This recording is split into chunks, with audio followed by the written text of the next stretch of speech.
I found this fun shower curtain. I'm going to start by painting the table. Use a utility knife and run it along the edge. I want to seal the paint to protect it. Put a layer of Mod Podge all over the glass, and now I'm going to lay the shower curtain onto it. I want to trim off the excess, add one more layer of Mod Podge over the top for added protection. This little table is so cute now, perfect for sunny days on the balcony. Get this clay pot sealer and give it a nice gentle spray. Give them a coat. This Rust-Oleum, this silicone glue, waterproof, flexible. Pull my jute rope right into it. So I'm gonna do the same thing right there.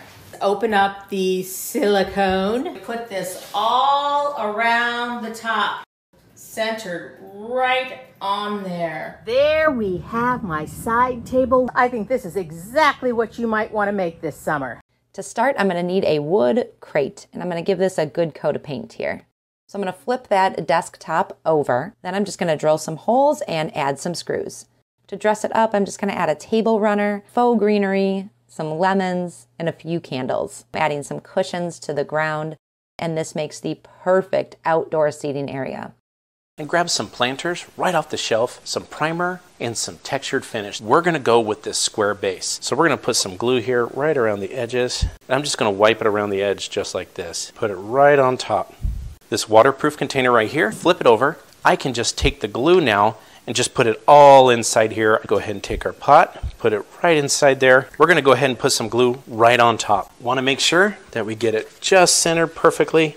And I want to put on a good coat of primer. I went with an off-white cream color, get every square inch. Look at how good that looks right at your front door. So this is the old footboard and headboard. I removed the wheels, measured the footboards, and now I'm using a jigsaw to cut down the line. Turn my footboard over and cut from the top. I trimmed off the top piece as well. I cut out the third spindle on each piece. Using a drill, I drilled 3 pilot holes to secure the screws tightly in place. I did this in the exact same way I did the other side. I cut 2 pieces of wood. I placed my wood pieces in place. I used a miter saw to cut all the vertical pieces. I placed them vertically. I wanted to paint my bench first before fixating them. I placed the vertical slats in place. I secured the slats into place. Now that my bench was completed and finished, I placed it here on the porch.